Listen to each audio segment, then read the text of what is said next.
Coucou, comment ça va aujourd'hui? Moi, très bien. Le soleil est revenu et autant te dire qu'après ces semaines de pluie, je ne peux que bien aller. En plus, aujourd'hui encore, et c'était vraiment la nouveauté de cette année, je partage mon micro.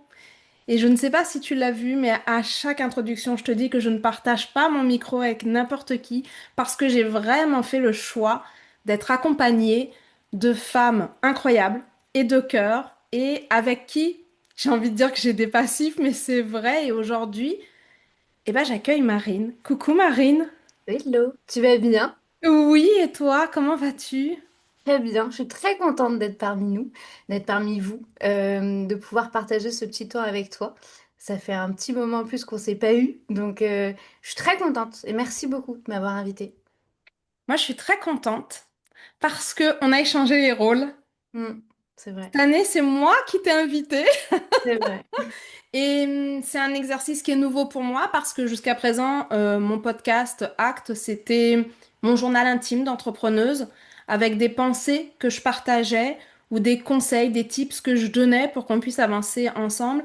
Et cette année, j'ai décidé quelque chose beaucoup plus dans le partage parce que ça me semble aussi beaucoup plus concret que de montrer qu'on n'est pas vraiment seul, que tout ce qu'on vit, tout le monde le vit et qu'au-delà de ce qu'on peut voir sur les réseaux sociaux où il y a cet effet de comparaison sans cesse, eh bien, ok, puisqu'on veut se comparer, on va faire quelque chose de beaucoup plus inspirant, qui est une réalité, qui n'est pas toujours jolie et enjolivée.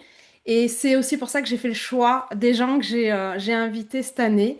Donc ça me fait très très plaisir et bah, qu'on échange les rôles et que tu sois là et merci beaucoup.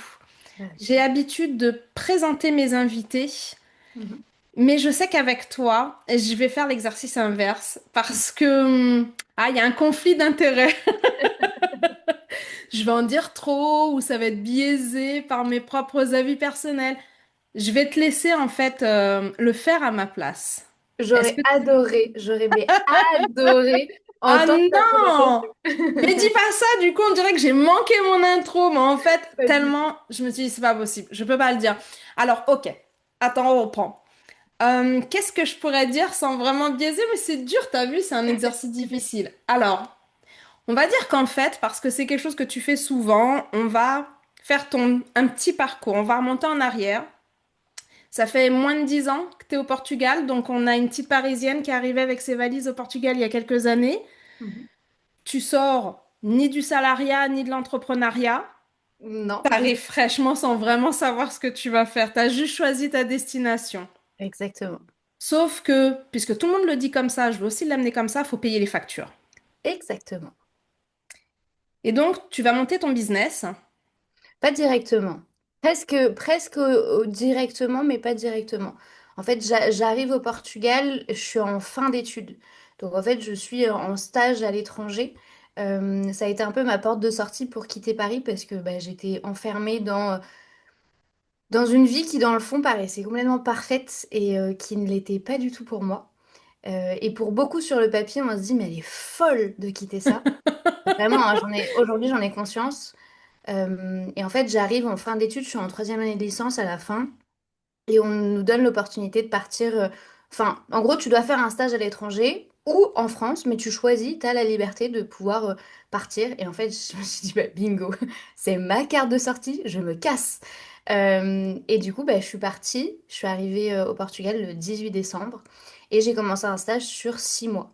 Un stage qui n'était pas rémunéré, donc comme tu le dis très bien, il faut payer les factures. Donc j'ai eu beaucoup de chance que mes parents m'aident sur ce projet. Mon père avait toujours cette idée de se dire elle va revenir un jour. Ma mère avait toujours l'espoir de se dire elle reviendra pas. Euh, et du coup, mon J'aime bien stage si elle avait l'espoir. complètement. C'était très ambivalent. Les deux me soutenaient, mais avaient des visions différentes. Oui, ta mère, elle avait l'espoir que tu reviennes pas parce qu'elle avait l'espoir que tu réalises ton rêve, en fait. C'est Ouais, et pas qu'elle te puis voulait plus à la maison, c'est qu'elle avait l'espoir que ça marche pour toi. complètement, complètement, en sachant que moi je suis enfant de parents immigrés. Donc ma mère, dans sa tête, s'est toujours dit qu'elle ne finirait pas sa vie en France. Et en fait, ce qui lui coûtait le plus dans son entourage, c'était de voir bah, des amis qui devaient rester à Paris ou qui devaient rester en France bah, parce que bah, les enfants grandissent, parce qu'après il y a des petits-enfants et du coup, bah, eux ont envie d'être proches. Et ma mère se disait tout le temps, mais en fait, moi j'ai le cul entre deux chaises parce que si mes filles construisent leur vie ici, bah moi, il va falloir que je reste ici éternellement, alors que ma mère a toujours eu ce rêve de revenir au Portugal à un moment donné. Mon père avait une vision un petit peu plus différente.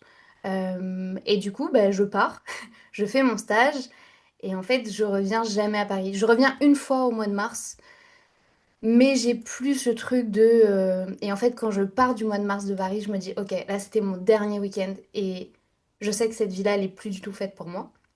Et du coup, c'est comme ça que je reste et je rentre en fait dans un emploi salariat, puisque après mon stage, on m'a proposé de rester. Mais j'avais fait le tour, toutes mes copines partaient, l'équipe s'était un peu dissoute et je me voyais pas continuer à faire exactement la même chose. Donc, bah, j'ai décidé de trouver un autre travail. Et il faut savoir qu'à l'époque, et c'est un peu toujours le cas d'ailleurs, au Portugal, quand tu parles français, t'as cet avantage de très bien gagner ta vie. Il y a beaucoup d'entreprises qui se sont délogées, du coup, qui se sont relocalisées au Portugal parce que bah, ça coûte moins cher. Mais forcément, du coup, eux, ils veulent des Français natifs. Donc, le salaire va avec. Et en fait, je gagne très bien ma vie. Il s'avère que au mois de mars, passé quelques mois, je perds quelqu'un de ma famille. Et je déteste la manière dont l'entreprise gère la situation, puisque ben, moi, j'avais pas le droit encore aux vacances, etc. Il fallait que je fasse des allers-retours à Bordeaux. J'avais quelqu'un qui était en soins intensifs. Enfin, c'était pas possible, quoi. Euh, et quand cette personne décède, je me dis, mais elle a fait tout ça? Genre, elle a vraiment réussi à faire tout ça? J'étais en mode, ok, à partir de maintenant, moi aussi, je vais avoir le droit de faire ce que je veux parce que bah, c'était une personne qui était handicapée moteur. Elle a fait 1 milliard de choses pour tout le monde. On n'en avait jamais réellement eu trop conscience, honnêtement. Elle faisait ses trucs de son côté. Et j'ai trouvé ça choquant qu'on le sache après qu'elle soit partie. Et je me suis dit, non, mais en fait, si elle arrive à passer son permis, à avoir un enfant, à sauver la vie d'une petite fille de 9 ans, enfin, je veux dire, non. À un moment donné, moi, je peux pas avoir peur de lancer mon business. Je suis rentrée au Portugal et directement, j'ai créé mon entreprise. Directement. C'est déjà un beau début de parcours parce que tu as vraiment introduit ma première question qui était si tu pouvais nous raconter ton parcours de comment tu t'es lancé dans l'entrepreneuriat, est-ce qui t'a challengé et vraiment tout est là. Mm, Et moi, ça me touche beaucoup parce que cette histoire, je la connais, donc de la réentendre, ça me remet dedans. mm, Donc là, tu crées ta mm. boîte. Exactement. Alors, je commence en tant que freelance. Il faut savoir que je suis pas partie de rien non plus. On va pas édulcorer le truc.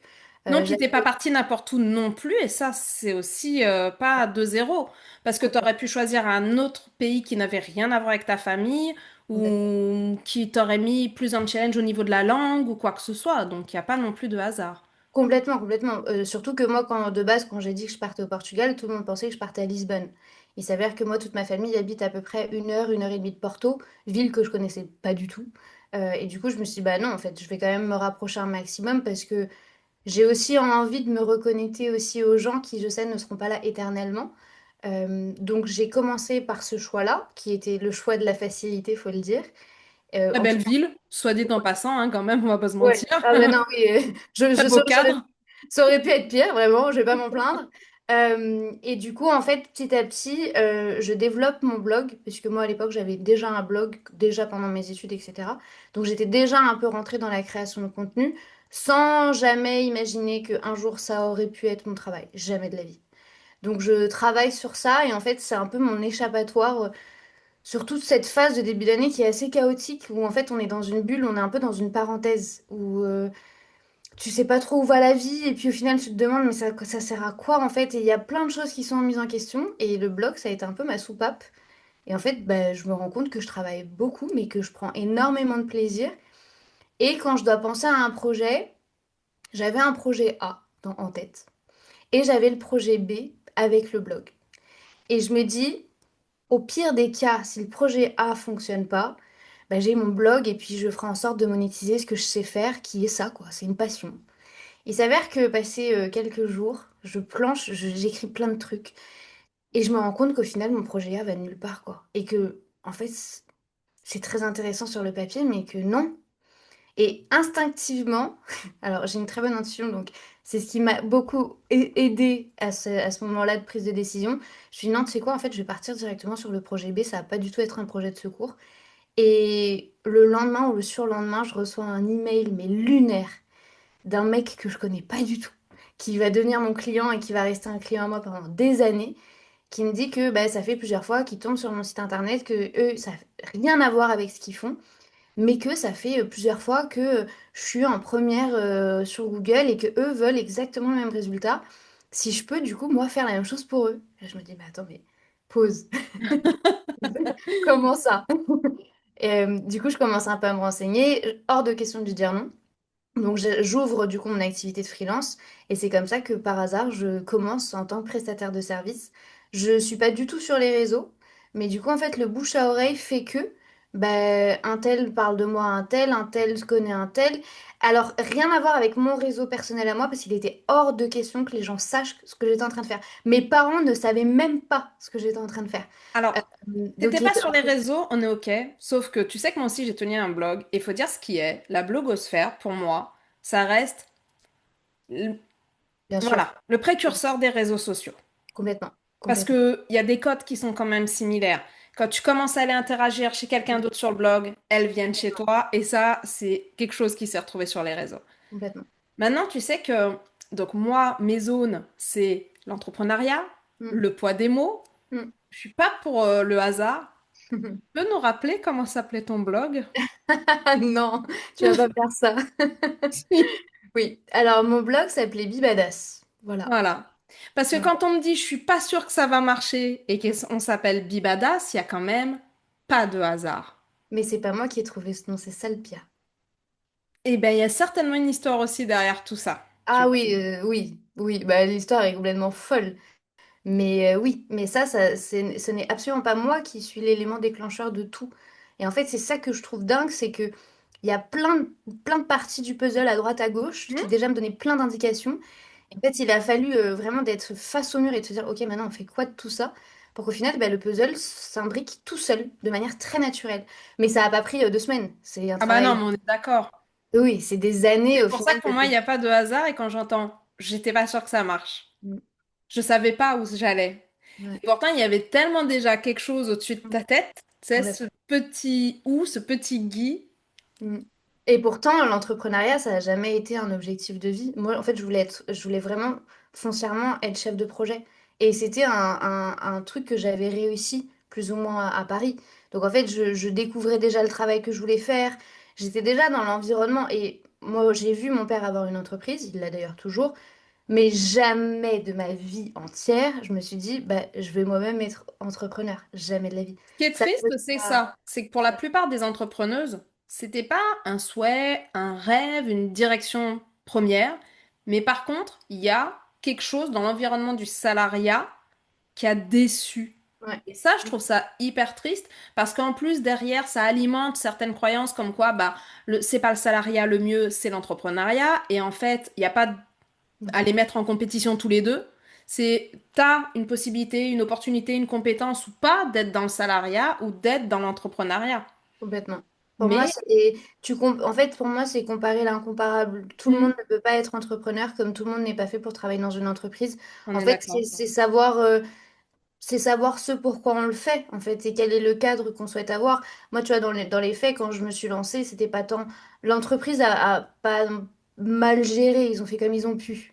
Ils ont fait en sorte de m'aider, mais c'était pas suffisant dans la détresse dans laquelle je me Et trouvais. ça te correspondait pas et tu l'as Exactement. découvert comme Exact. ça. Cette expérience-là t'a servi à comprendre ça et à découvrir ça. Moi, le problème qui s'est posé, ça a plus été l'environnement, les collègues, Hmm, l'esprit compétitif, le fait de déranger. hmm. Ça me dérangeait moi-même en fait. J'allais pas au travail pour être mal à l'aise. J'allais pas au travail pour faire des guéguerres alors que j'avais 20 et quelques années Hmm. avec des daronnes de 50 60 ans qui étaient frustrées. Enfin, tu vois, c'est caricatural, mais dans le fond, c'est comme ça que je l'ai vécu. Non, mais c'est bien parce que votre génération a commencé à donner des éveils Mm, sur l'importance de l'environnement et du cadre au travail. complètement. Alors que, alors moi, je sais qu'avec mon caractère, je l'aurais vécu comme toi, Mm, mais ma génération à moi a fait que l'important, c'était d'avoir un job et de payer ses factures à la fin du mois. Et on arrivait déjà dans des croyances beaucoup plus importantes en arrière de nos parents qui étaient carrément de trouver un boulot pour y faire carrière parce que c'est comme ça que tu montrais ta réussite, quoi. complètement. Complètement. Donc, eh bien oui, à chaque génération, un changement qui va apporter un peu même beaucoup de mieux-être, même s'il faut effectivement des années pour changer les choses. Mais bon, un arbre a été une graine au départ, hein, donc c'est chouette. Est-ce qu'à un moment, où t'as pensé que t'étais pas à ta place quand tu t'es lancée? C'est une bonne question. Ça n'a pas directement été quand je me suis lancée. Ça arrivait après. Et ça a été provoqué par l'extérieur. Donc je me lance et ça se passe plutôt bien. J'ai des très bons résultats dès le début. J'arrive à me payer un salaire dès le premier mois. Enfin, mais vu que j'avais aucun élément comparatif, vu que pour moi l'entrepreneuriat ça n'a jamais été le rêve de ma vie, et puis surtout je méconnaissais en fait. Donc j'étais pas dans cette bulle d'entrepreneur, donc je me rendais pas compte de la chance que j'avais. Pour moi c'était normal. Et passé peut-être un an, je vois une annonce sur les réseaux de quelqu'un qui demande s'il y a des personnes dans sa communauté qui ont déjà facturé plus de 50 000 euros. Mais c'est juste une simple question comme ça avec un Mhm. sondage oui-non. Et moi, du coup, je réponds oui. Mais j'étais limite fière en fait. Je me dis putain, quand même, tu te rends compte tout ce que tu as déjà fait? Bon, j'y ai passé des heures et des heures et des heures, hein. N'édulcorez pas cette partie-là de ma vie parce que vraiment, c'était chaotique. L'important, c'était que le résultat était quand même là. Et je réponds oui. Et en fait, de manière très naturelle, je suis abordée par quelqu'un qui a une énorme communauté au Portugal, qui est hyper reconnue, etc. Et en fait, rapidement, on fait un zoom et de manière très naïve, euh, on me vend un truc qui est très bien. Mon premier coaching, que je paye 5 000 euros à l'époque. Euh, il m'explique que du coup c'est la première cohorte qu'ils vont créer, machin, tel projet, tel truc, que je suis la meilleure personne pour rentrer dedans, etc. Chose que du coup je réfléchis pendant 2 3 jours et puis je me dis quand même ça a l'air d'être une bonne opportunité. Donc je rentre dans cet accompagnement et je me rends compte que l'on est 20 25, que je suis la seule ou l'une des seules à être aussi jeune, à avoir un business aussi jeune. Et je me rends compte que durant nos Zooms, durant le contenu qui est exposé, il y a beaucoup de choses que je maîtrise pas, que je comprends pas en fait. Mais moi, je me dis, bon, c'est peut-être parce que c'est en portugais. Bon, je suis bilingue, mais quand même, peut-être que je me dis, j'ai jamais fait de business en portugais, c'est peut-être moi le problème. Se passent les 3 mois et à la fin de ces 3 mois, du coup, il y a un événement sur 2 jours où du coup, on se retrouve tous et du coup, on va apprendre à se connaître, etc. Et moi, il faut savoir que au-delà du fait de pas réellement aimer déranger, je suis aussi un peu dans ma bulle. C'est-à-dire que moi, dans ma tête, je m'étais dit, je préfère pas savoir qui sont les gens que j'ai face à moi, parce que si je sais qui ils sont, ça va être encore pire. Donc, j'avais fait en sorte de pas trop investiguer les personnes que j'avais. J'avais plus ou moins compris qu'il y avait qui facturait beaucoup, qui facturait pas beaucoup, quels étaient les problèmes de chacun, de chacune, mais je me rendais pas compte de qui est-ce que j'avais face à moi. Durant les 2 jours, j'ai compris qui est-ce que j'avais face à moi. Des gens qui passent à la télé, des gens hyper connus, des gens avec des communautés de dingue, des gens qui facturent des millions d'euros, mais des millions. Moi, je suis à 50 000. Alors, je rabaisse pas du tout mes résultats, mais je me rends compte Oui, qu'au tu final, minimises pas, mais tu as l'impression qu'il y non. a quand même deux univers Ah, différents entre mais toi et ces personnes-là. complètement. Et en fait, je passe 2 jours à devoir appeler ma mère parce que toutes les 2 heures, je suis en crise de Crise panique. d'angoisse. Mm. Ah, mais c'était un enfer sur Terre. Et pourtant, les gens n'étaient pas si méchants que ça. Il y a juste eu 2 3 personnes qui m'ont dit par exemple du style si t'espères évoluer avec ton blog, bon courage quoi. Et du coup en fait on me fait rapidement comprendre que bah, j'ai un business amateur quoi. Enfin que c'est pas ouf ce que je C'est fais. fou parce qu'on dit quand même, c'est souvent on te dit c'est pas les gens qui ont réussi qui t'écraseront. Néanmoins, les gens qui réussissent construisent leur ego aussi. Ouais, bah là il y a beaucoup de personnes du coup qui ont construit leur ego Bon, sur moi en pareil. sachant que moi j'étais sur la sphère francophone donc ils avaient absolument aucun intérêt à échanger avec moi non plus. Enfin en gros ils se nourrissaient les uns les autres, Mm, c'est-à-dire mm, qu'ils mm, faisaient des mm. podcasts en commun. Pendant 2 jours je les ai vus, ils faisaient des lives ensemble, des podcasts et puis moi j'ai assisté à ça en coulisses et je suis en mode c'est trop bien. Mais c'est pas moi qui suis là à être interviewée, genre Mm. moi je suis en coulisses en train de les regarder. Et ça a un peu développé un mal-être tellement que après ça ça a été l'une des pires erreurs que j'ai faites, mais j'ai abandonné mon blog, j'ai arrêté. Sentiment J'ai d'illégitimité? aussi, Ouais. ouais, aussi. Je me suis dit, mais je crois que je me suis pris pour qui? Peut-être, ouais. Donc en fait, j'ai tout. Bah, J'ai fait vie d'autres badass qui a trucs. fait 50 000, quoi, fille. Ouais. Ouais, mais en fait, je sais pas si je me suis moi-même aussi dévalorisée face à Mm, eux. Et parce qu'encore aujourd'hui, tu vois, il y en a certains que je vois à la télé, quoi. Tu vois, mm. enfin, je trouve ça fou de me dire, ben, j'ai été dans la même salle que ces gens, j'ai parlé avec ces gens, bon, très rapidement, très brièvement, de t'as bien dormi. Mais en business, genre, c'était non, il n'y avait aucun intérêt à échanger avec moi. Donc, je me suis pas sentie à ma place. Mm. Ça a été une très bonne chose qui m'est arrivée parce que ben, j'ai tout reconstruit correctement. Par contre, ça a été l'une des pires choses parce que, ben, c'est-à-dire que tu passes les 2 jours, mais après tu rentres chez toi. Et il faut se Oui, remettre puis t'arrives, t'es bien, tu repars, il y a un nuage gris qui t'a suivi de cet événement-là, donc tu lui as pas demandé à rentrer chez toi, mine de rien, hein. C'est directement. pas anodin, hein. Et là, c'est la descente aux enfers. Pendant 3 mois, je me dis, c'est fou parce que j'ai la sensation que c'est bien ce que je fais, mais tout le monde me dit que c'est pas assez. Et le assez, en fait, t'as pas la ligne directrice. C'est tu te Mm, démerdes, en fait. mm. Sauf qu'avec l'émotionnel, avec ce que tu as déjà bâti, avec les clients qui t'accompagnent déjà, avec le fait qu'il faut changer les prix, il faut changer sa manière de fonctionner, il faut changer son image, en fait, il faut tout reconstruire, quoi. Et moi, j'avais pas forcément cette vision-là de tout reconstruire. Il s'avère que bah, j'ai tout reconstruit. Oui, puis à ce moment-là, tu te dis, je suis toute seule quand même à gérer tout ça émotionnellement parlant, quoi. Ouais, Je suis là complètement. avec mon sac à dos d'emmerde, mon sac à dos mais en fait, on m'a dit que j'étais plus personne, alors que j'avais créé une fierté autour de moi, et je fais quoi avec ça, quoi? Et c'est surtout qu'on te dit l'une des phrases choc que je répète encore aujourd'hui, c'est que vraiment le mentor me dit, tu es l'esclave de ton business. Et là, je me dis, waouh, ok. En plus de ça, moi, j'ai peur de déranger, j'ai peur de me mettre en avant, j'ai peur de plein de choses, en fait. Je sais pas faire. Et deuxième phrase qui me balance, si tu vends pas, t'es égoïste. Et là, je me dis, oh waouh. Je me prends 2 baffes dans la gueule. Oui, que tu comprends pas sur le coup, en fait, puisque Littéralement. aujourd'hui elles te servent, mais que tu comprends. Exactement. Les baffes, elles viennent pas des phrases. Elles Mm. viennent de l'incompréhension de ces phrases et qu'on te les bazarde comme ça en pleine face sans Com- t'expliquer ce qu'elles veulent dire. Complètement. Et Tu vois aujourd'hui, le moi, poids des mots. ah, mais complètement. Mais tu sais que moi, aujourd'hui, c'est une phrase, et tu m'as déjà entendu le dire, moi, aujourd'hui, c'est une phrase que je dis, si vous Hum, ne vendez pas, vous êtes égoïste. hum, Parce que je l'ai compris. J'ai compris que j'avais un devoir. Et le devoir qu'on voulait m'imposer à l'époque, j'avais pas la maturité pour le comprendre. J'avais ni l'envie, ni la vision, ni les épaules. Et en fait, ça arrivait beaucoup trop prématurément parce que dans le fond, l'accompagnement est top. C'est juste que ce n'était pas le bon moment pour moi. J'ai été mise dans un accélérateur, dans un hum. propulseur, alors qu'au final, j'aurais juste préféré qu'on me dise non, pas maintenant.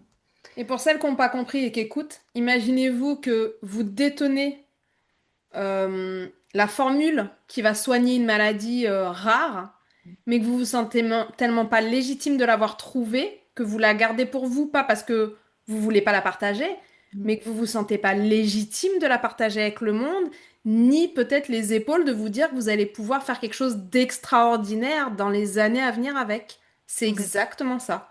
Si vous vendez pas, vous êtes égoïste, Complètement. parce que vous avez une solution que vous partagez pas au monde. C'est surtout qu'il y a aussi cette partie de... Moi, on l'a beaucoup comparé avec la concurrence. Et c'est aussi un peu le déclic qui m'a... Évidemment. Alors, je déteste, moi, par exemple, tu le sais, tu connais mon travail, moi, je vais jamais voir ce que font les autres. C'est pas que ça m'intéresse pas, mais je préfère pas savoir. Non, mais en Et plus, c'est une très bonne chose. À l'heure oui, actuelle où on sait maintenant tout ce qu'on sait et toute cette notion de comparaison, en fait, c'est le meilleur moyen de se préserver. complètement. S'informer de ce qui se fait et aller voir ce que fait les autres, c'est deux choses différentes. Et franchement, je pense, avec beaucoup de recul, avec 15 ans de recul d'entrepreneuriat, que c'est la meilleure chose qui soit. Complètement. Mais sauf que du coup, quand il me dit cette phrase, il me dit, tu te rends compte que tu as des concurrents qui ont un moins bon produit que le tien, qui vendent tous les jours juste parce que toi, tu as peur de vendre le tien qui est bien, qui est mieux. Et là, je me dis, waouh, putain, mais il a raison. Et ce malaise-là qu'il crée sur le moment, en fait, c'est un malaise que moi, j'accompagne après et que je garde sur toute la même année. Mm. En fait, sur l'année 2024, je vis que des chamboulements. Et je me dis, mais waouh, c'est en 2023, 2024, je sais plus réellement. Mais c'est une année, en fait, où je me vois évoluer, je sens que j'évolue, je sens que je grandis, mais je sens que je grandis forcé. Genre, tu sais, comme si quelqu'un m'avait mis un coup de Oui, pied au cul. oui. Non, maintenant, tu vas y aller. Donc ça m'a fait... C'était justement ma question d'après qui était quel a été ton déclic ou la bascule qui fait que tu sais que là, tu es capable d'avancer malgré les obstacles? En fait, je crois qu'il n'y en a pas vraiment. C'est-à-dire que tu arrives à un stade où tu te renvoies beaucoup aussi à pourquoi est-ce que tu fais les choses. Pourquoi est-ce que je me suis lancée? Pourquoi, quelle est ma vision? Pourquoi est-ce que je fais tout ça? Pourquoi est-ce que je travaille autant? Qu'est-ce qui me drive? Et c'est plus juste trop bien, je facture 6 chiffres. Non, non. C'est profondément pourquoi est-ce que tu fais les Ah choses. bah oui, et retrouver une quête de sens dans ce que tu fais. Parce que Exactement. sinon, tu te perds toi si tu reviens pas à ça. Et surtout, j'avais conscience que si c'était pas moi qui le faisais, d'une manière ou d'une autre, personne allait le faire pour moi.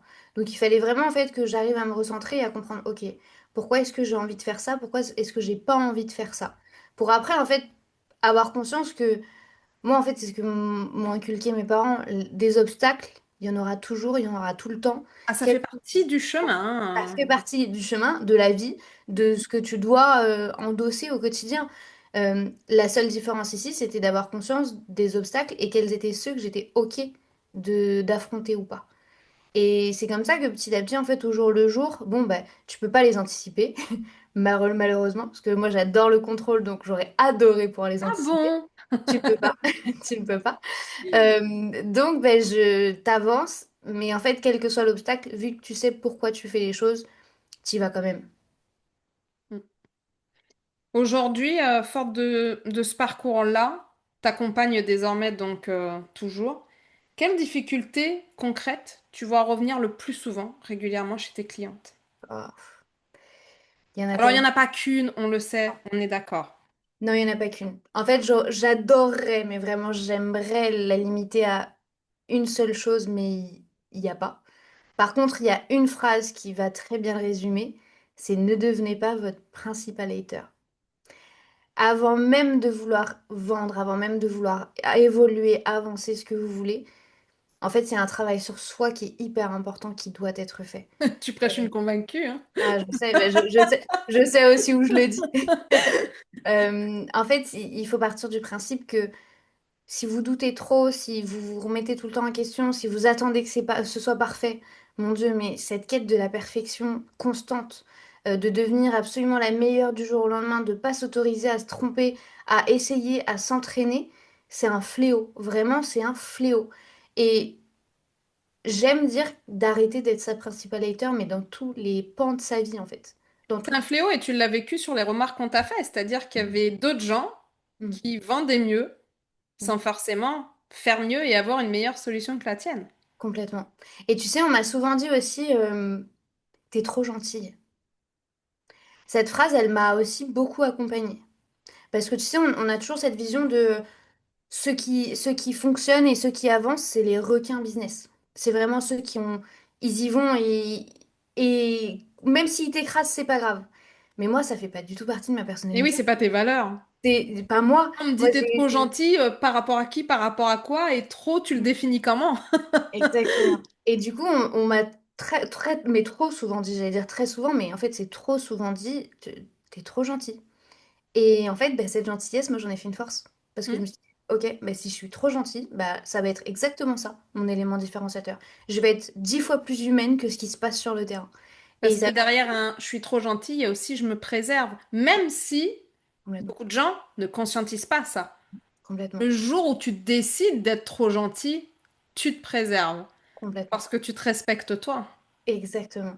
Et quand j'ai compris ça, ça m'a permis aussi, tu sais, d'évoluer. C'est pour ça que parfois, l'une des grandes difficultés aussi que je rencontre, c'est les gens me disent, mais moi, je suis pas faite pour ça. Moi, je suis pas faite pour vendre comme ça.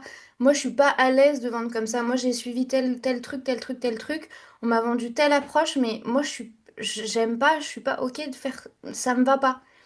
Et le fait de se désaligner juste pour vouloir rentrer dans des stratégies marketing, moi, ça, c'est un truc, je ne le faites pas. Parce que ça va se ressentir. Moi, si on m'avait enlevé le je suis trop gentille, ben en fait, j'aurais été comme tout le monde. Et aujourd'hui, le fait que je sois aussi humaine avec les gens me différencie aussi beaucoup. Et les gens, du coup, échangent beaucoup plus avec moi. Donc, l'aspect communautaire existe beaucoup plus aussi chez moi parce que j'ai ouvert cette porte il y a quelques années. Donc, N'essayez pas de reproduire un truc que vous voyez ailleurs. Si ça vous convient pas, si c'est pas adapté, adaptez-le à votre personnalité, à vous. Réellement, c'est hyper important. Et ça revient du coup au point de base. Ne devenez pas votre principal hater.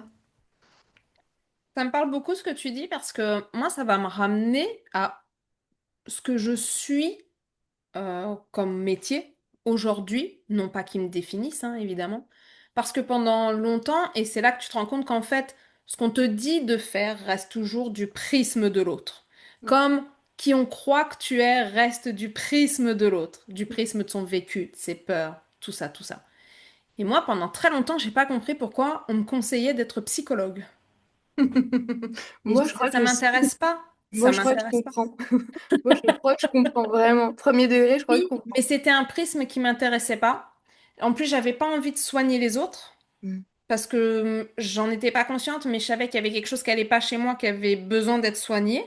mm, Donc pour moi, c'était trop lourd. Et puis j'avais bien évidemment des clichés et je me disais, mais est-ce que je suis assez forte pour porter ce poids-là? Parce que c'est lourd, hein, c'est pas anodin, hein, la psychologie. Et quand je suis devenue coach, j'ai compris. En mm, fait, j'ai compris que j'étais fait pour un métier d'accompagnement et que c'était une vocation chez moi, mais que c'était pas le prisme, même si aujourd'hui la psychologie prime beaucoup dans mes accompagnements, mais la thérapie, c'était pas mon domaine. Je pouvais pas rester à creuser quelque chose du passé pour le présent. J'avais besoin, j'ai toujours été quelqu'un dans le mouvement et j'avais besoin que ça aille plus loin et vers l'avant. Bien évidemment que j'ai besoin de connaître la personne, de savoir ce qui lui est arrivé, comment elle s'est construite, quelles sont les injonctions qui l'ont amenée là, mais j'ai besoin d'aller vers l'avant. J'ai mm. besoin d'aller plus loin. Et oui, c'est un métier de l'accompagnement, mais ça n'a rien à voir. Et Ouais. je crois même que c'est pas quand je suis devenue coach que j'ai eu le déclic. C'est quand je suis devenue mentor que j'ai compris que jamais j'aurais pu être psychologue. Mm, Mais mm, j'ai pas compris pendant des années pourquoi on me disait, mais pourquoi tu serais pas psy? mm. En fait, le fait de vouloir se mettre aussi dans des cases, c'est quelque chose qui freine les résultats. Parce que, en fait, ce que j'aime bien dire, c'est qu'il y a un business model par entrepreneur. Alors oui, il y a des Oui. trucs qui se ressemblent. Oui, il y a des trucs qu'on peut ajuster, qu'on peut adapter. Bien sûr que sur la base de tout, c'est un peu le même raisonnement. Mais il faut les ajuster. C'est comme sur les réseaux. Prenez une tendance, vous verrez que ça va pas toujours fonctionner. Mhm. Faites un format, vous allez voir que ça peut péter et vous allez péter vos scores. La semaine d'après, vous allez vouloir refaire le même format et puis vous n'aurez pas du tout les mêmes résultats. Mhm. En fait, il faut pas mettre les trucs dans des cases et parce que c'est là où en fait on commence un peu à se brider et à essayer de devenir un truc qui n'est pas vraiment nous.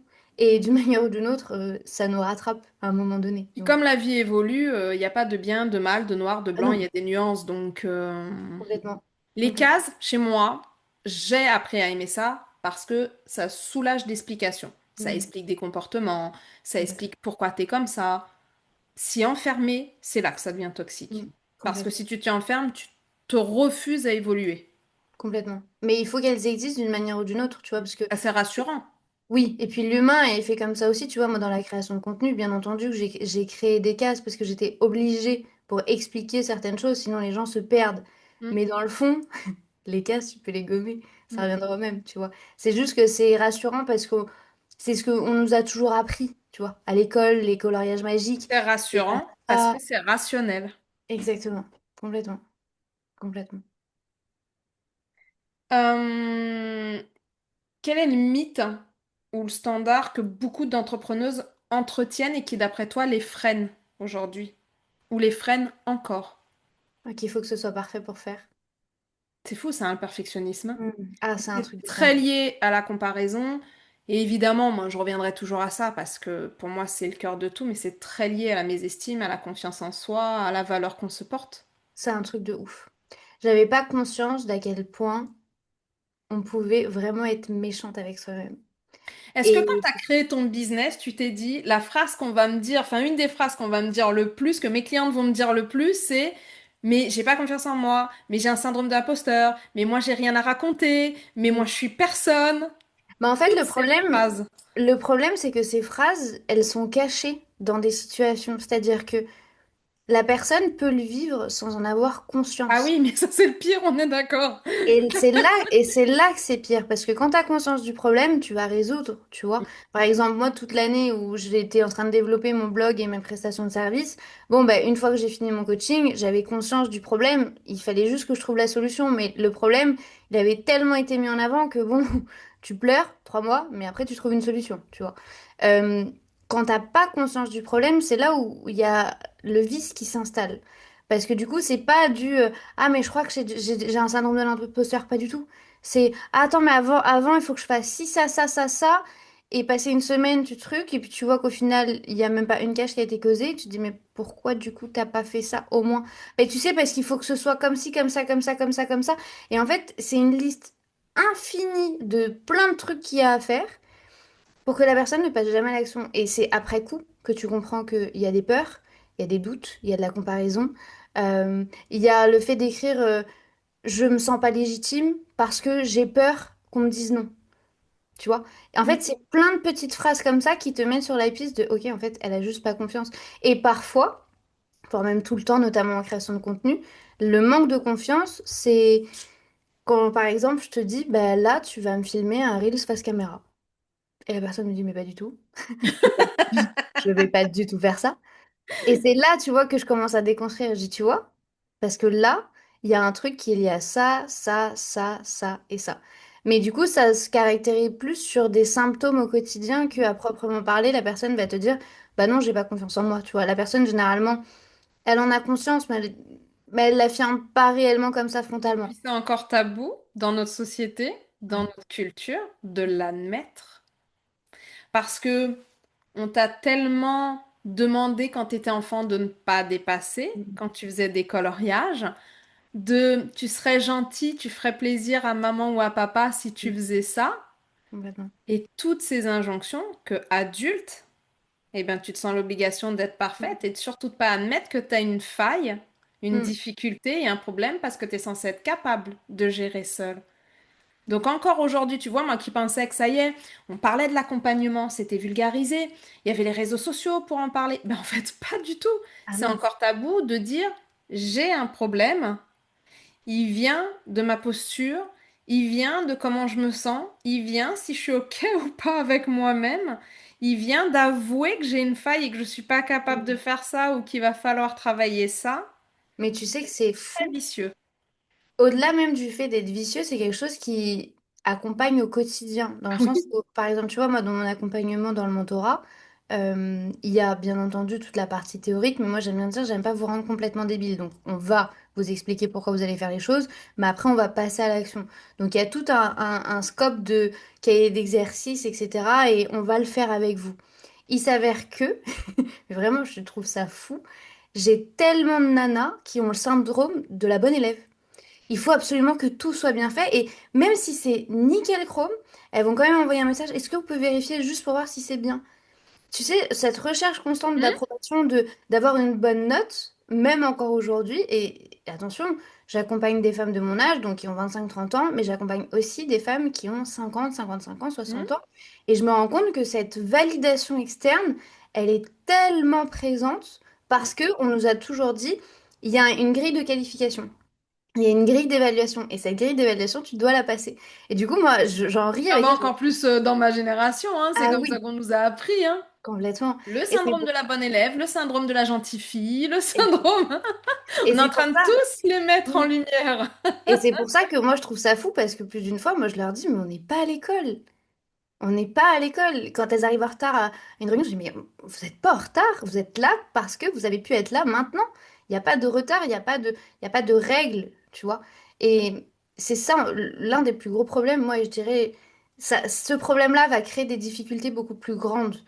Et c'est ça qui freine beaucoup le chemin des gens, je trouve. Je suis en train de voir en fait tout ce qu'on avait préparé toutes les deux, mais on a quand même vachement fait le tour de beaucoup de choses parce que je voulais que tu me dises comment tu observais la relation entre confiance en soi et passage à l'action chez tes clientes. Mm. Mais avec ce syndrome aussi de la bonne élève, on le met en lumière. Euh, Est-ce que tu penses que l'acceptation de soi, ça va jouer un rôle dans leur évolution? Oh, Finalement. Puisque on, c'est vrai, hein, moi la première, hein, je me le suis dit, hein, il faut que je coche des cases pour que ma création de contenu soit OK, parce que bah, moi, la confiance en moi, c'était fait, je l'avais travaillé.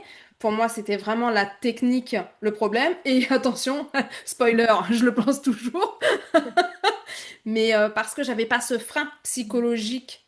Aujourd'hui, je suis pas arrivée sur les réseaux avant de travailler cette problématique. J'y suis arrivée après. Du coup, t'en penses quoi, toi? Ah ben c'est central. C'est central dans tout ce qu'on fait. Si t'acceptes pas et si t'as pas confiance en toi, bah, tu peux pas faire en fait. Parce que tu vas être constamment dans le doute, tu vas être constamment dans le jugement, tu vas avoir peur du jugement, Oui, certes. parce qu'en fait, tu vas pas remettre la technique en Non, cause. C'est jamais. forcément toi le problème. Ouais, exactement. Moi, je le vois, hein, par exemple, quand je me défie les gens de faire du face caméra, même juste par exemple en story, c'est 24 heures. Ah non, mais c'est impossible, c'est insurmontable.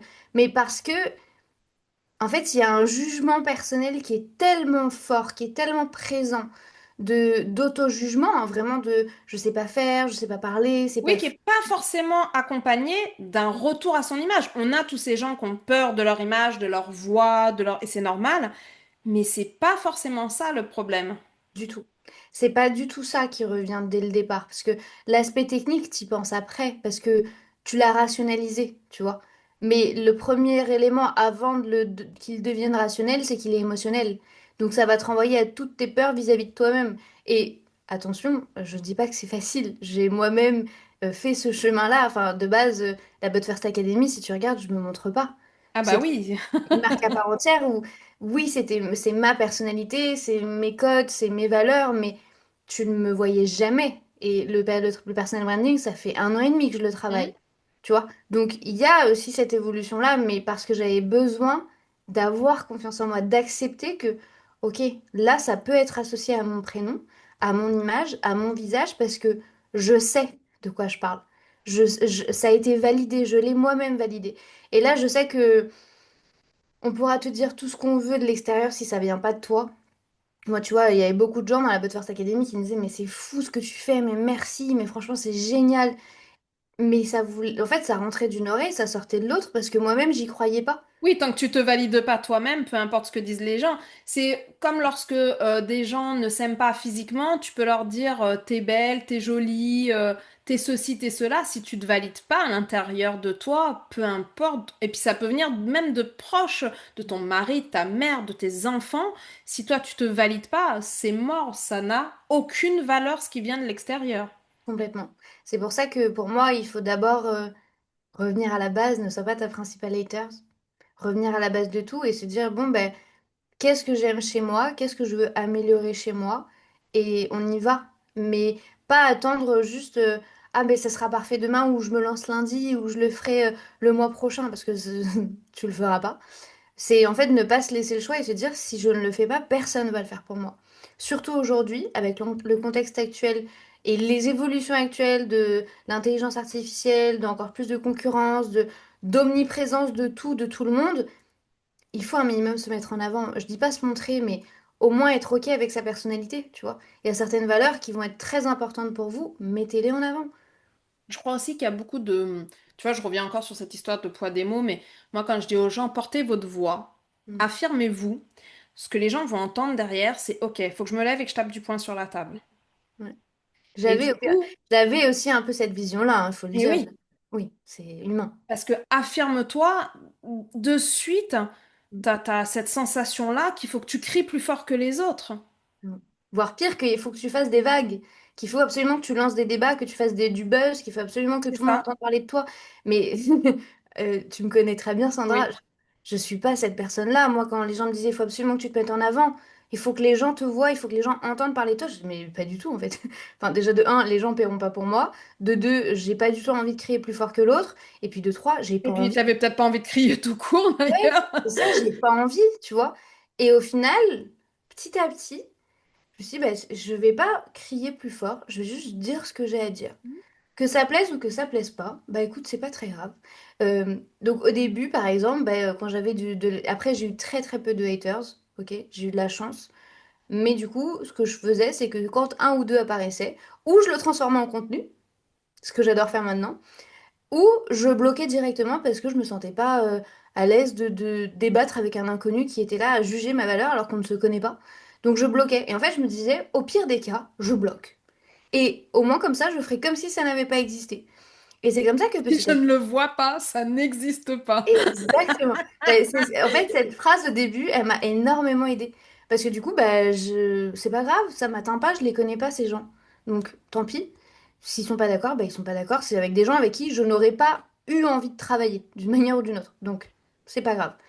Et puis au final, petit à petit, je me rends compte que ça reste quand même assez bienveillant et que bah, plusieurs fois, ce que je dis tout haut, bah, tout le monde C'est le prend drôle pas. parce que j'ai eu la même peur que toi, ce qui fait que j'ai pas été moi-même sur les réseaux pendant très longtemps.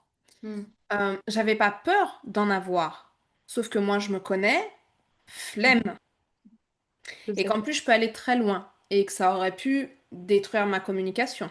Hmm, Et qu'en plus ça perdait mon énergie. hmm, Alors, je sais pas si c'est de la chance, mais en tout cas je n'en ai pas, hmm. donc très bien. Évidemment, je pense que plus t'as de monde, plus c'est des portes ouvertes aussi Possible. à en avoir et à ce que quelqu'un entre. Complètement. Et quand je disais si jamais j'en ai, je bloque, parce que j'ai quand même des gens qui m'ont contacté en DM, hein, ça, Oui. il n'y a pas de souci. On me disait oui, tu peux plutôt rebondir là-dessus, comme ça. Non, flemme, vraiment. Vraiment, j'ai une vie suffisamment bien remplie. Et j'ai un cerveau constant de neuroatypique qui pense jour et nuit. Chercher quelle phrase tu peux dire, qui soit correcte, pas passive-agressive, Non, vraiment flemme. Ah, mais moi, je suis pas Donc moi, donné je ce travail. bloque, hein. C'est, Ah ouais, bah si vous avez pareil. un problème avec moi, passez votre chemin parce que je vous bloquerai de toute façon. Vous allez perdre votre temps qui est aussi précieux que le mien peut-être, ou pas. Finalement, si vous faites ça, c'est que votre temps n'a peut-être aucune valeur, mais moi, flemme. Et quand tu disais ne soyez pas votre propre haters, c'est drôle parce que moi, ma phrase, c'est ne sois pas ta propre bourrelle. Ah bah C'est-à-dire ouais, arrête de taper sur la tête. Ce n'est pas parce que tu tapes et que ça fait mal que ça rentre. complètement. Et c'est pour ça, tu sais, que quand on nous dit il faut que tu prennes ta place, bah ok. Mais en fait, je vais prendre ma place comme j'ai envie de la Oui, prendre. ben prends ta Tu vois. place, pas prends ta Exactement. place par rapport aux autres, prends ta Exactement. place. Ta place, ça veut pas dire juste que c'est la tienne, ça veut dire que ça doit être en respectant tes valeurs, à ta Mm. manière, à ta façon. Reste toi-même. Alors ça aussi c'est une injonction, hein, reste toi-même. Mais vraiment c'est réfléchis à toi comment tu veux le faire. Mm. Exactement. Et l'objectif n'était pas de faire plus de vagues ou de faire plus de bruit.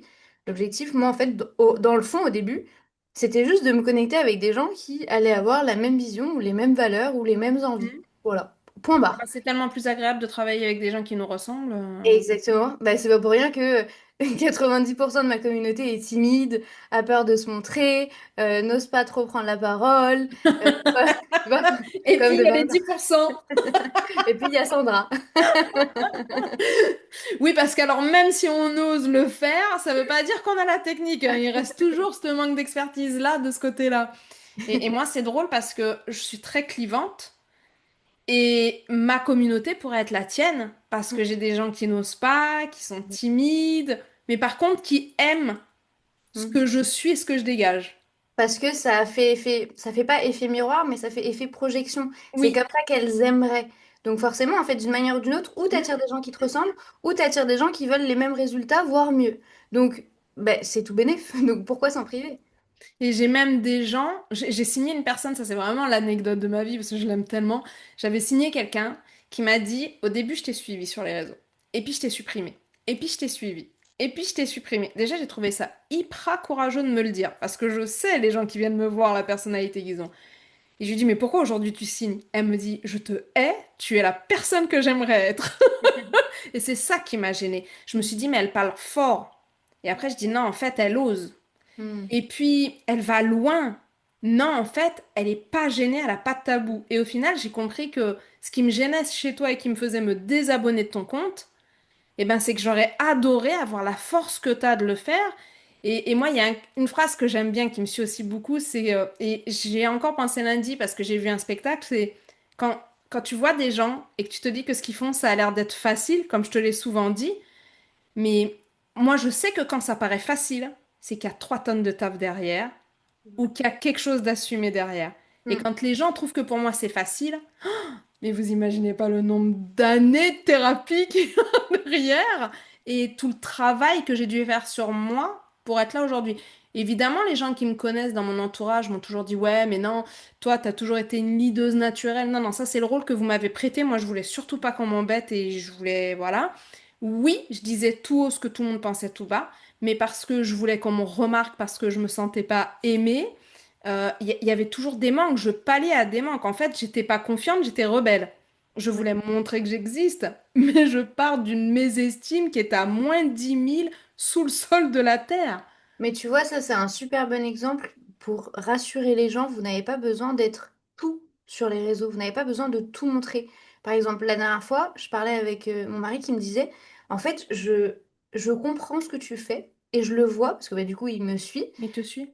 Et il me dit, mais en fait, je te connais dans la vraie vie et je suis hyper admirative de ce que tu fais sur les réseaux parce que t'es pas vraiment comme Oui, il ça te dans la vraie reconnaît vie. pas. Enfin, en fait, il y a une facette de toi qu'il Exactement. découvre. Exactement. C'est-à-dire que moi, je suis pas du tout la personne que vous allez voir échanger avec des inconnus, prendre de la place. Je suis hyper introvertie. Je suis au fond de la classe, au fond de la salle, habillée en noir. Moins tu me vois, mieux je me porte. Mais quand j'arrive sur les réseaux et que je suis face à mon micro ou que je suis derrière mon podcast, en fait, c'est pas que c'est une autre personne, mais j'ai une mission. Oui, mais en J'ai un plus, truc, tu c'est vois. un peu le côté être derrière son téléphone, c'est toujours plus facile. Je parle pas de filmer, hein, mais tu sais, Mm. quand tu as une conversation et que ça désinhibe le truc, tu Oui, sais que tu peux dire des choses parce que tu peux trop planquer derrière ton téléphone, t'es pas face à la personne physiquement. mais même en Et live, tu vois, même en live, il n'y a pas ce filet de sécurité-là. Et quand bien même ça me procure énormément de stress, en fait, ma mission, elle est là. Tu Mm. vois, c'est ancré. Donc d'une manière ou d'une autre, j'y vais et je vibre et j'adore. Mais tu me vois dans ma vie personnelle, mais je suis pas du tout cette Marine qui prend la parole devant 50, 100 personnes, hyper à l'aise, allez, tac, tac, tac, je te dis, mais pas du tout en fait. Rien à voir. Même moi, quand je me vois de l'extérieur, je me dis, mais ah ouais. D'accord.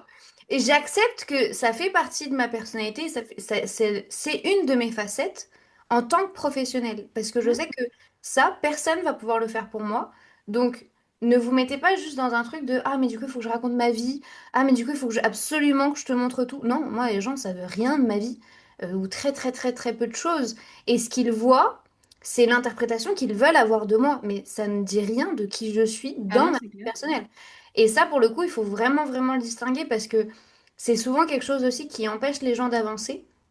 Et j'aurais adoré que quelqu'un me dise, mais Marine, tu sais, en te lançant en tant qu'entrepreneur, t'as pas besoin d'être 100% la version de toi-même. Tu peux juste prendre une petite partie et l'intégrer dans ce que tu fais. Et c'est ça qui m'a aidé à avancer. Je voulais te dire, qu'est-ce que t'aurais aimé savoir sur toi-même quand tu t'es lancé? Ça. J'en ai marre de nos synchronicités, faut qu'on arrête d'avoir les cerveaux connectés. Je n'ai même plus le temps de poser les questions que tu y réponds déjà. C'est génial, j'adore. Euh, Quelle expérience du coup récente, parce qu'on va pas aller chercher si loin, on est aussi passionné par ce qu'on vit aujourd'hui où il y a peu, t'as le plus appris sur le rapport à toi ou le rapport à soi ou à la confiance de tes clientes? En fait, c'est un scope qui est assez large parce que il y a moi et il y a elle. C'est-à-dire que moi, encore aujourd'hui, je doute tout le temps de est-ce que ce que je fais, c'est bien? Tu vois, encore ce matin, Mais il y a un c'est mentor. bien, c'est bien, c'est bien. Ouais. C'est bien, je veux le dire pas pour toi. Toi, je sais que tu le sais. Mais c'est bien de douter de soi. Moi, c'est Mm, vraiment... S'il y a une autre métaphore qui peut vous faire comprendre un truc, dites-vous que les gens qui font de la scène depuis 30 ans, ils montent toujours sur scène avec un stress. mm, Ils sont toujours angoissés 5 minutes avant de monter. Ne croyez pas que parce qu'ils font ça depuis 30 ans, c'est acquis. mm, Donc complètement. c'est bien qu'encore aujourd'hui, tu doutes de toi. Mais Ça ça, te permet de et poser les bonnes questions. parfois, ça fait peur. Tu vois, encore ce Bien matin, sûr. il y a un mentorat qui a été vendu et je sais on va aider la personne. Mais en fait, tu as toujours ce petit truc dans le ventre de et si, tu vois. Donc, il y a ce côté de responsabilisation-là aussi qui fait que, en termes d'expérience quotidienne, le rapport à soi, je dirais qu'il est un peu constant, c'est-à-dire qu'on se me remet souvent en question, on doute souvent.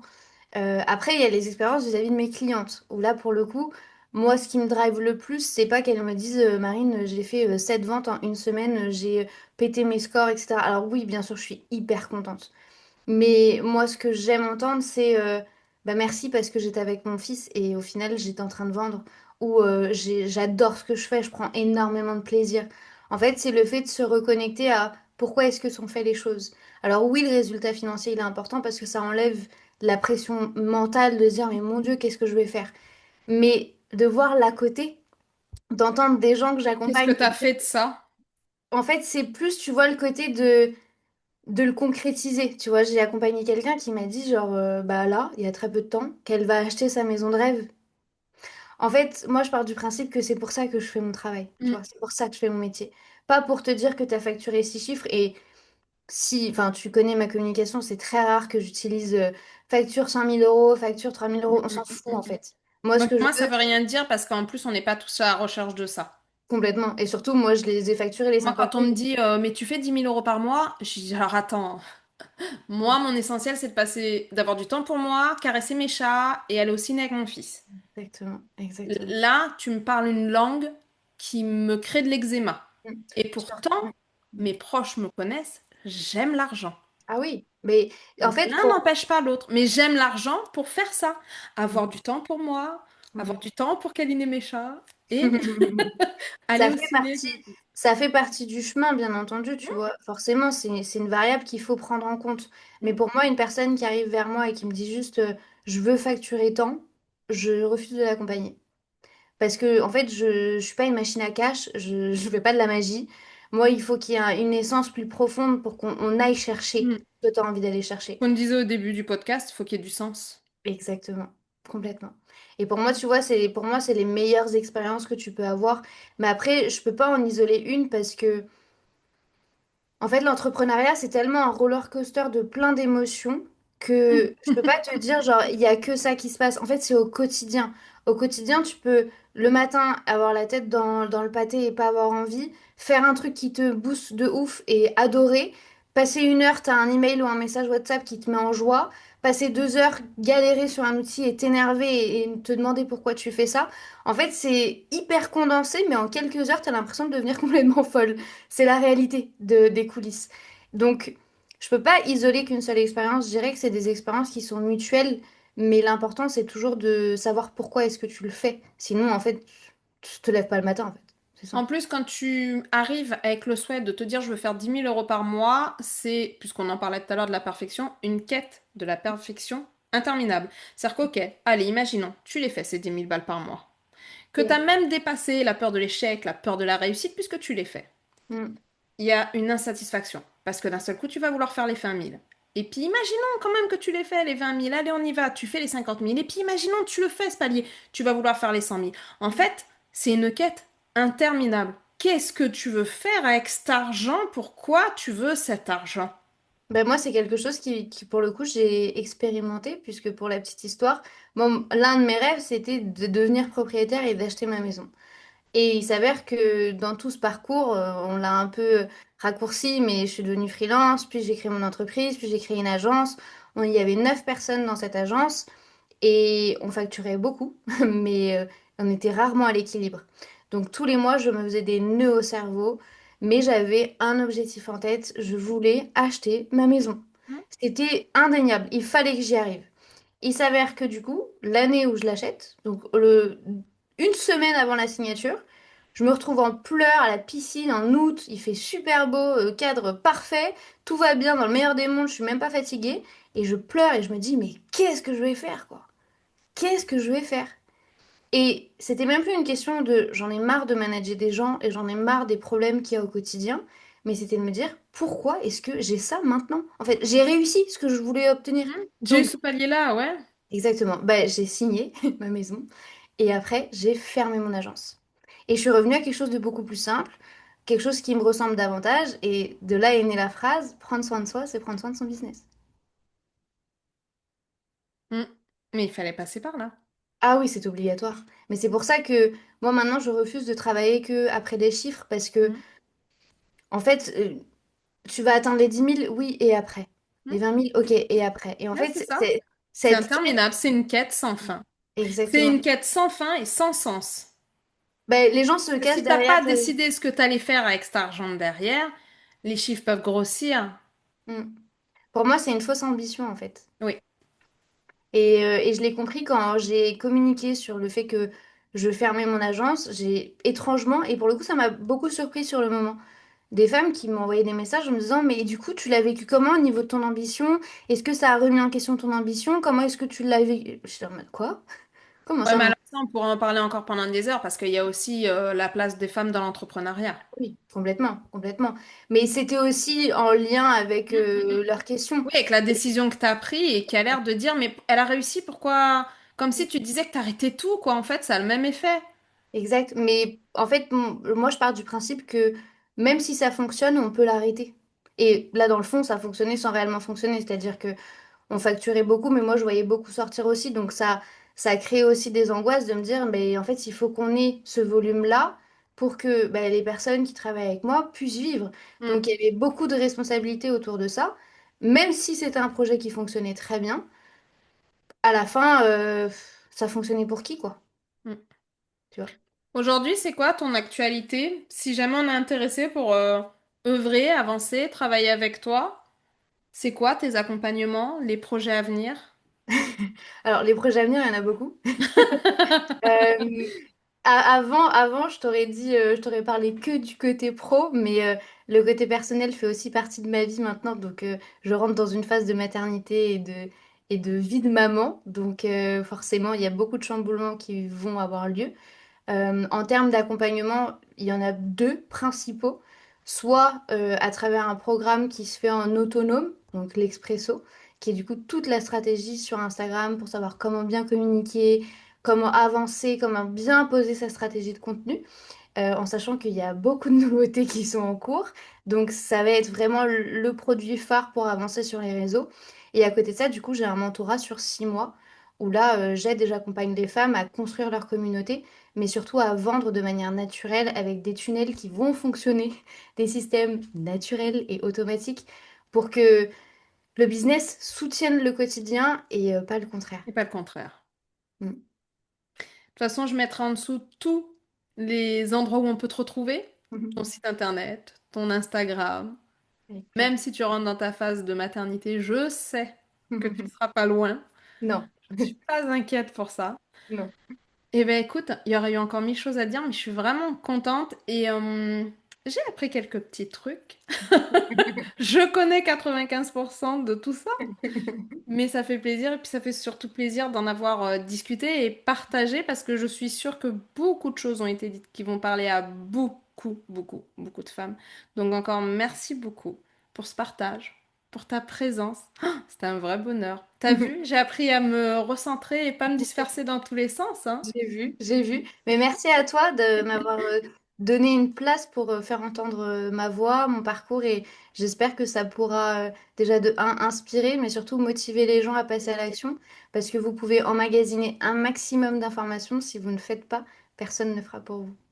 Et si ne vous croyez pas en vous, personne ne le fera à votre place. Exactement. Merci beaucoup, Marine. Avec plaisir. Encore plein de belles choses. À bientôt. Merci, à bientôt. Bye bye.